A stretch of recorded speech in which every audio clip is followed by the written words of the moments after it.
If you do the crime, you should do the time. But that's not always the case in South Africa. Criminals evade prosecution because of technicalities, botched investigations, or disappearing dockets. But dockets don't just vanish. They are misplaced. They're stolen. In 2004, we showed just how easy it was for a civilian to walk into a police station, pick up a docket, and walk straight out.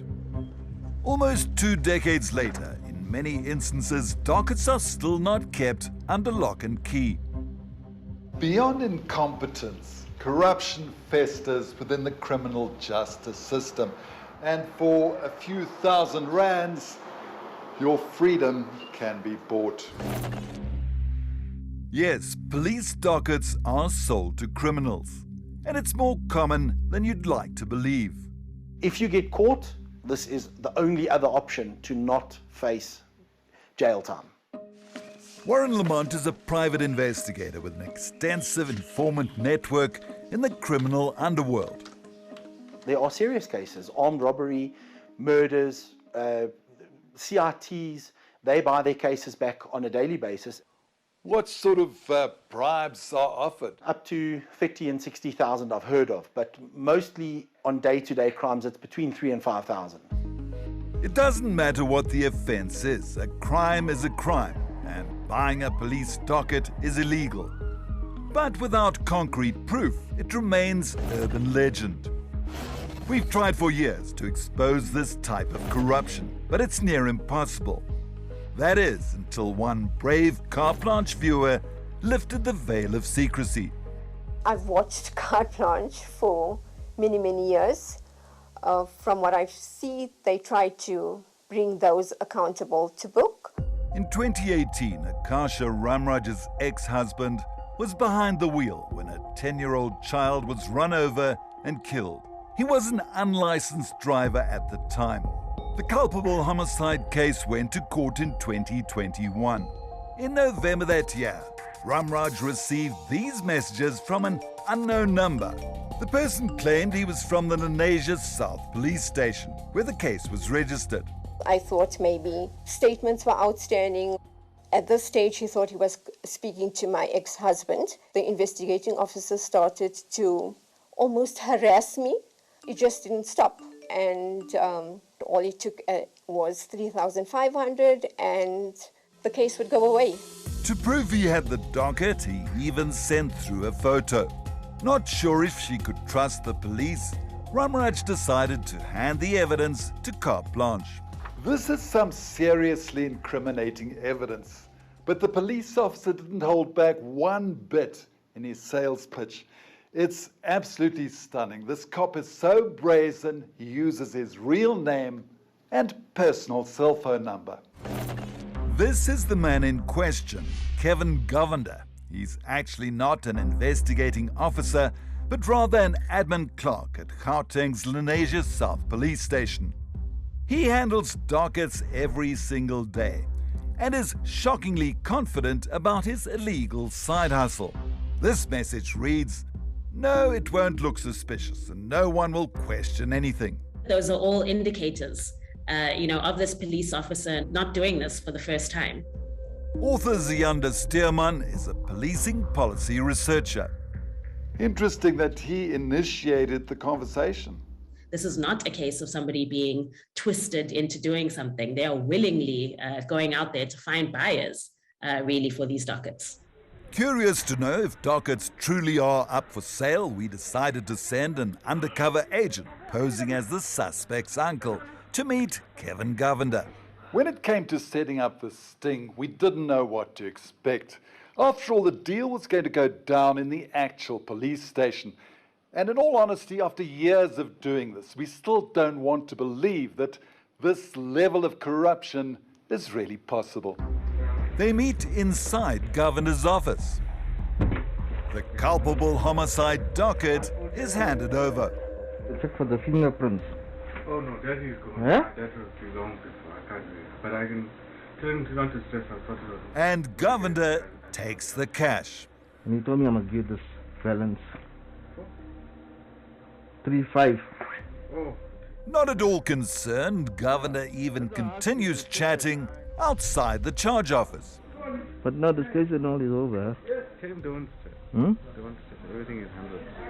But as long as he reads it, burn it. Yeah, but he's gonna keep that thing for. I think if his wife and daughter come to see that thing, they're going to say, hey, something is not right. Hmm.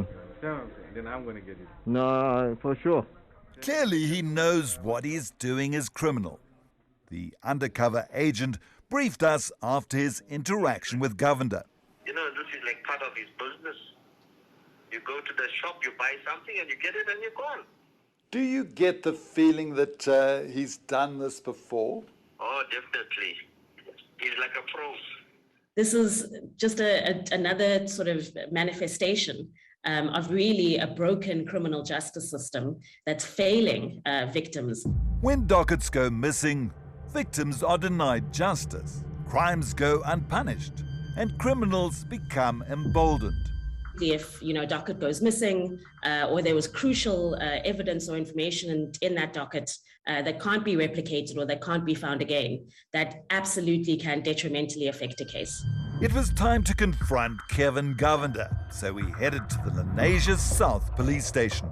We're going to try and lure him out with our undercover operator saying he's got another accused who wants to buy the docket. Here we go. As we arrived, we saw him ducking into the station. I'm 𝗀𝗍𝗶𝗴𝗶 from Carte Blanche. Want to talk to you about selling police dockets. No, not me. It's not you. We'll show you it. I've got it here. Got it here on video. Govender was scrambling. He walked up and down with our camera crew in tow. Here's the video of you selling the docket. We got video evidence and we got all your WhatsApps. Realizing he was in trouble, he didn't know where to turn. Okay, Chief, thank you.